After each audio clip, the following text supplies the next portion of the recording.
Deleted Peppa Pig episode Madame Gazelle's Virus, which was never showed on TV. And don't forget to subscribe to the channel to see more interesting videos. One day at kindergarten, Madame Gazelle came in very pale and silent. She didn't smile, didn't sing, didn't tell stories. Instead, she just stood and stared at the children without blinking. "Madame Gazelle, are you okay?" Peppa asked. The teacher didn't respond.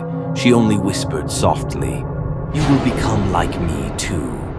The next day, George started coughing. His skin turned gray and he began walking strangely, slowly, dragging his feet.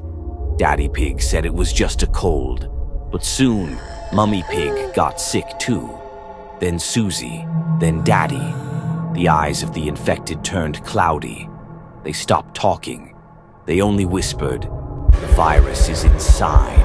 It's hungry." Peppa hid under the bed and kept a diary. On the last day, her entries looked like this. "Mummy bit Daddy. George is knocking at the door. I don't want to open it." The final entry was written at 3:47 a.m. They're inside. Since then, Peppa Pig's house has stood empty. But sometimes, if you go near the window, you can still hear P-E-Pa-A.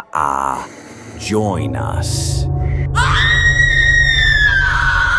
Deleted Peppa Pig episode Don't Step in the Puddle, which was never showed on TV. And don't forget to subscribe to the channel to see more interesting videos. Peppa once loved jumping in muddy puddles. It was her favorite thing to do. But one day, everything changed. In an episode no one ever saw on TV, it was pouring rain. Peppa woke up alone. George was gone, and so were her parents. Outside, everything was flooded. The yard was drowning in strange purple puddles, deeper than usual, far too deep. Peppa stepped outside, let out a happy snort, and jumped into the first puddle. But instead of a cheerful splash, there was a dull, sucking sound. The puddle pulled her body down deeper. Hee, that's not funny," Peppa said.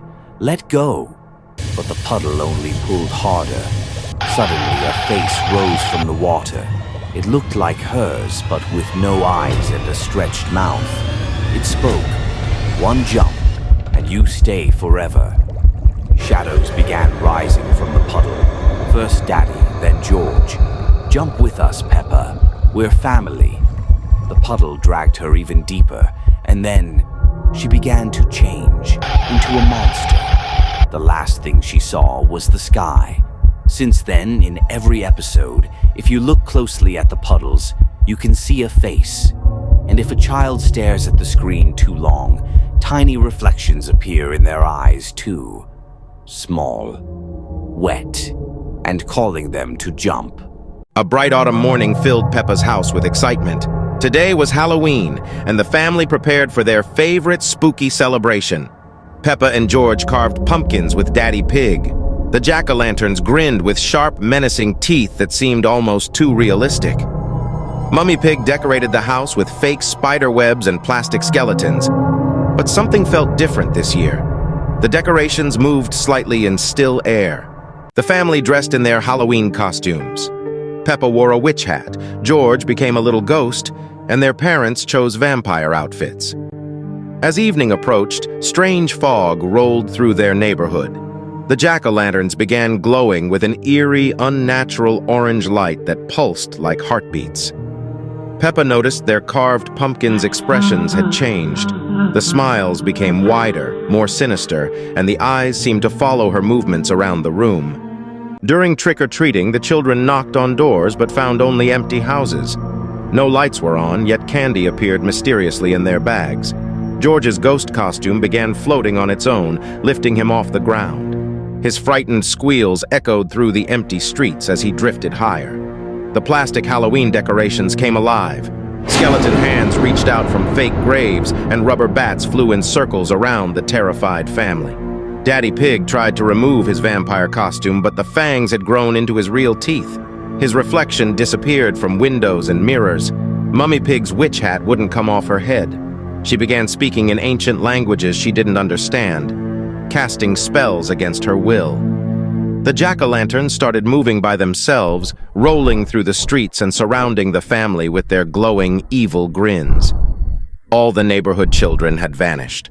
Only their empty costumes remained, walking around like ghosts searching for their missing owners.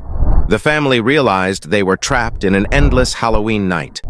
The sun would never rise again, and they would remain in costumes forever. George floated higher into the dark sky, becoming a real ghost. His body faded away, leaving only his voice echoing from the clouds above. The jack-o'-lanterns revealed their true nature as ancient spirits. They had been waiting centuries for Halloween to become powerful enough to take physical form. Daddy and Mummy Pig transformed completely into their costume characters. They lost their memories and humanity, becoming actual vampires and witches forever. The evil Halloween spirit spread throughout the world. Every carved pumpkin became a portal for darkness, and every costume became a permanent transformation. Years later, new families celebrated Halloween, unaware that their innocent decorations and costumes would trap them in the same eternal nightmare. A peaceful morning filled Peppa's neighborhood with children playing and families enjoying their daily routines. Everything seemed perfectly normal until strange reports began circulating about people mysteriously vanishing without any trace. The first disappearance happened to Pedro Pony, who was last seen playing with a new brown fluffy toy called Labubu. His parents found only his empty bedroom with small brown fur scattered across the floor. Rebecca Rabbit vanished next, followed by Candy Cat and Danny Dog. The town became filled with worried parents searching for their missing children. Police investigations found no clues, only brown fur left behind in each empty bedroom. Peppa's family remained unaware of the danger when Daddy Pig brought home a brown Labubu toy from the store. He proudly presented it to Peppa and George, thinking it would make them happy. The children were immediately drawn to the adorable creature with its big innocent eyes and soft fuzzy texture. Strange things began happening around the house after Labubu's arrival. Doors would creak open by themselves, shadows moved independently, and cold drafts appeared in warm rooms. Mummy and Daddy Pig noticed their children becoming obsessed with the toy. Peppa and George would whisper to it, stare with glazed expressions, and refuse normal family activities. The children's behavior grew disturbing. They stopped eating meals, claiming the Labubu toy provided nourishment through their dreams. Their skin became pale with sunken eyes. Susie Sheep visited but left immediately after seeing the strange toy. She felt overwhelming dread whenever she looked at Labubu's unblinking stare and permanent smile. At night, eerie sounds echoed through the house. Soft scratching noises came from walls, muffled whispers from empty rooms, and tiny footsteps across floors. Daddy Pig tried removing the toy, but it mysteriously reappeared by morning. No matter where he hid it, the toy always returned to the children's room. The children's eyes began changing color, shifting to the same dark brown as the Labubu toy. Their voices became monotone and emotionless. Mummy Pig discovered that neighborhood families had vanished overnight. The rabbit family, cat family, and dog family had all disappeared, leaving only empty houses. Peppa and George started sleepwalking together, moving in perfect synchronization during dark hours. They would stand motionless in the garden, staring at the moon. The Labubu toy grew larger and more menacing each night. Its innocent smile appeared sinister. Eyes glowed with otherworldly light, and brown fur became darker. One morning, Grandpa Pig found the house completely empty. All doors were open, furniture overturned, and brown fur scattered throughout every room. The entire pig family had vanished without trace, just like all other families. Only their empty house remained as evidence they had ever existed. Months later, new families moved into the abandoned houses. Children began finding Labubu toys appearing mysteriously in their bedrooms, and the cycle started again. The town became a place where no children played outside, families lived in constant fear, and brown Labubu toys continued their endless harvest of innocent souls forever. A sunny morning fills Peppa's house with familiar laughter and joy. Peppa and George play in their bedroom while Daddy Pig reads newspaper downstairs. Mummy Pig prepares breakfast in the kitchen, humming her favorite tune. Everything seems perfectly normal in their cozy little home. Strange green mist seeps through the kitchen window as Mummy Pig cooks. The mist swirls around her feet, unnoticed and silent. Mummy Pig continues cooking, but her movements become slower and more mechanical. Her cheerful humming gradually fades into an eerie silence. Peppa bounces down the stairs calling for breakfast with George following behind. They enter the kitchen expecting warm pancakes and Mummy's bright smile. Instead, they find Mummy Pig standing motionless, staring at the wall. Her eyes have turned a pale, cloudy white color. Peppa and George scream as Mummy Pig lurches toward them with jerky movements. Daddy Pig quickly grabs the children and rushes them upstairs. They lock themselves in the bedroom while strange groaning sounds echo. Mummy Pig's footsteps shuffle heavily on the stairs below. The family huddles together as Mummy Pig pounds on the bedroom door. Grandpa Pig arrives in his car, honking the horn frantically outside. Through the window, they see other zombie neighbors wandering the streets. Daddy Pig creates a rope from bedsheets to escape through the window. Peppa and George climb down carefully while Daddy follows behind them. The family runs to Grandpa Pig's car as zombie neighbors approach slowly. Grandpa Pig drives them away from the infected village quickly. At Grandpa's safe house, they discover a cure in his medicine cabinet. The green antidote glows mysteriously in a small glass bottle. Daddy Pig realizes they must return to save Mummy Pig. Despite the danger, love conquers their fear of the zombies. They return to find Mummy Pig collapsed in the garden, weak. Daddy Pig carefully gives her the glowing green antidote medicine. Slowly, her normal pink color returns and her eyes clear. Mummy Pig awakens, confused but completely back to normal again. A sunny morning fills Peppa's house with familiar laughter and warmth. Peppa and George play in their bedroom, the bunk bed standing against the wall with George below and Peppa above. Mummy Pig cooks breakfast in the kitchen while Daddy Pig reads his newspaper in the living room.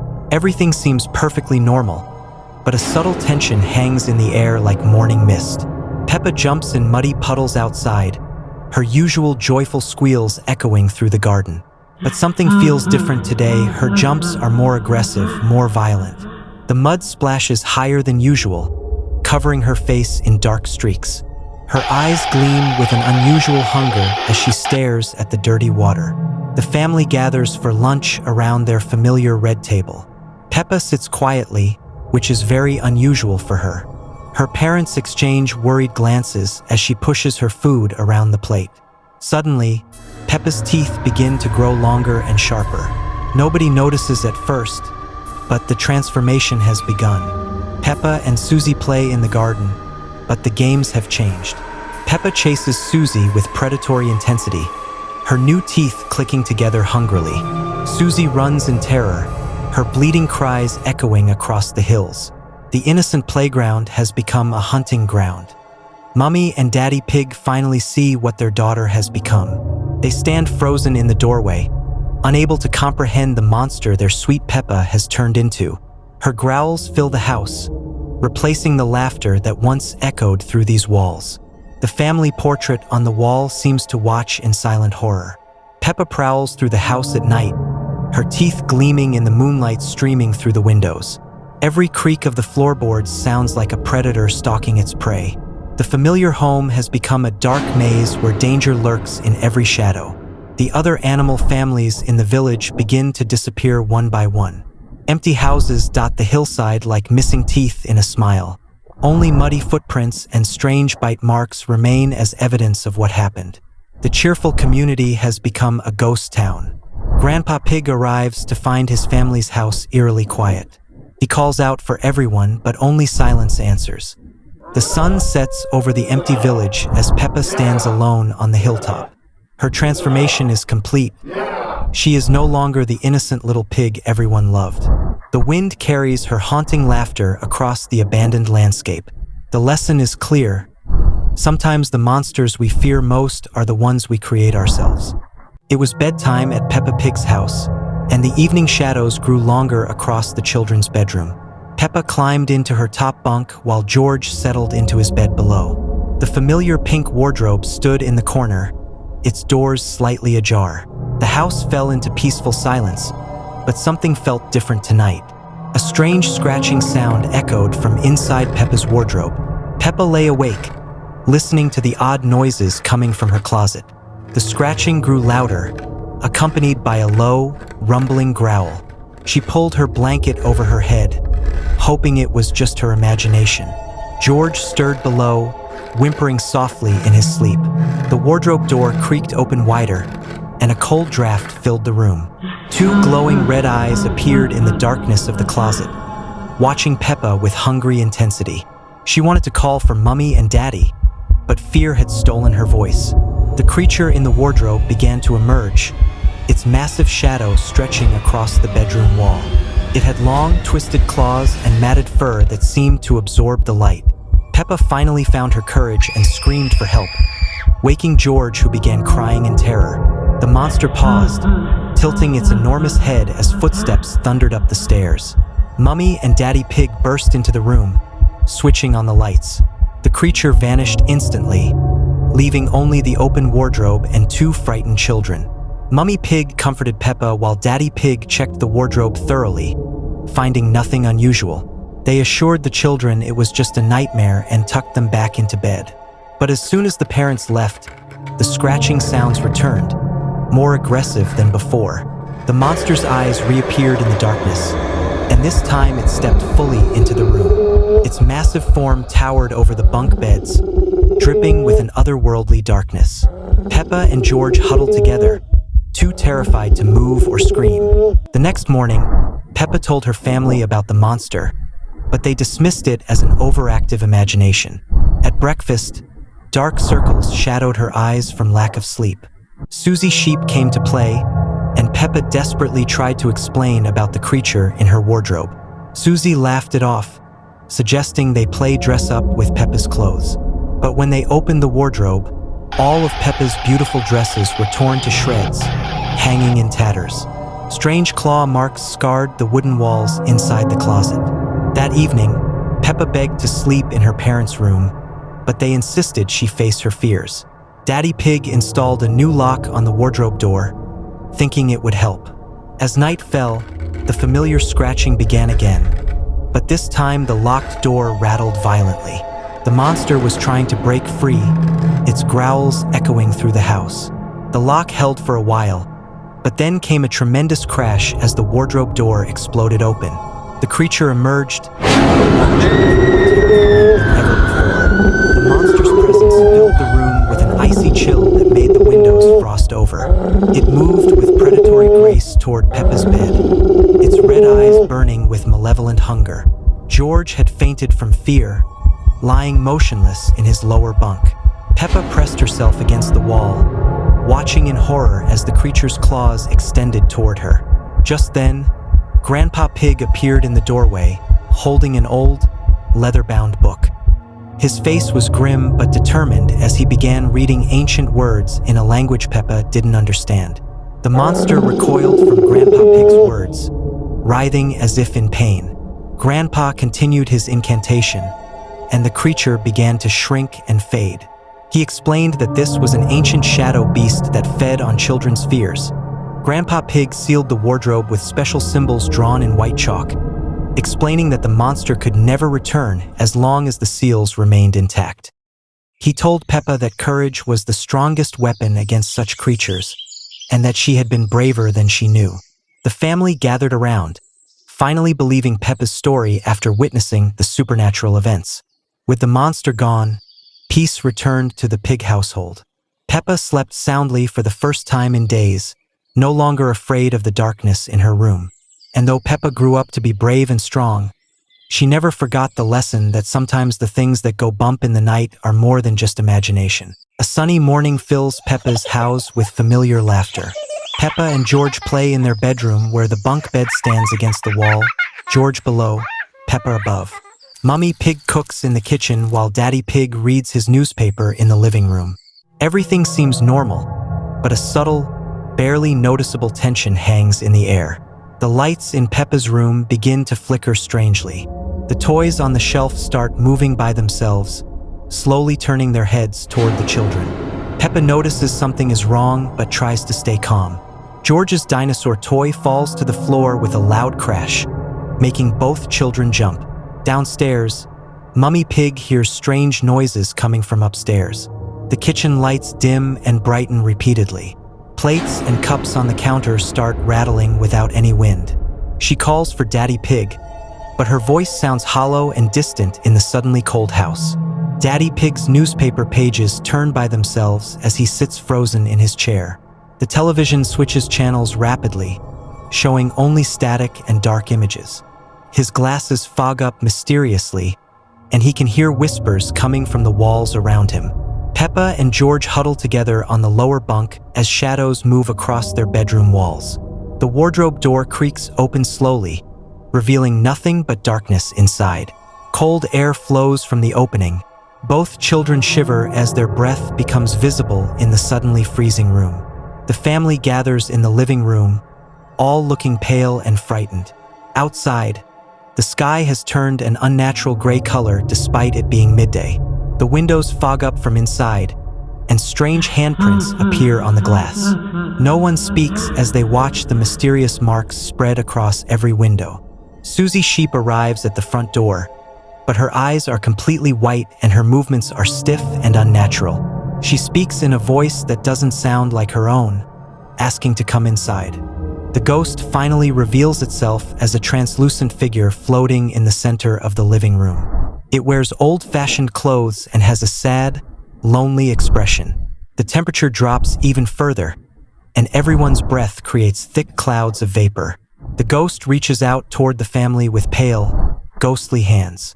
Peppa bravely steps forward and asks the ghost why it's in their house. The ghost explains in a hollow voice that it lived in this house long ago and just wants to be remembered. It shows them old photographs that appear floating in the air, depicting a happy family from many years past. The family realizes the ghost isn't evil, just lonely and forgotten. They invite the ghost to stay and be part of their family memories. The house returns to normal as warm sunlight streams through the windows again. The ghost becomes a friendly presence, helping with small tasks and playing gentle games with Peppa and George. The family learns that sometimes what seems scary is just someone who needs kindness and understanding. They all laugh together as the ghost tickles them with invisible fingers, and the house fills with joy once more.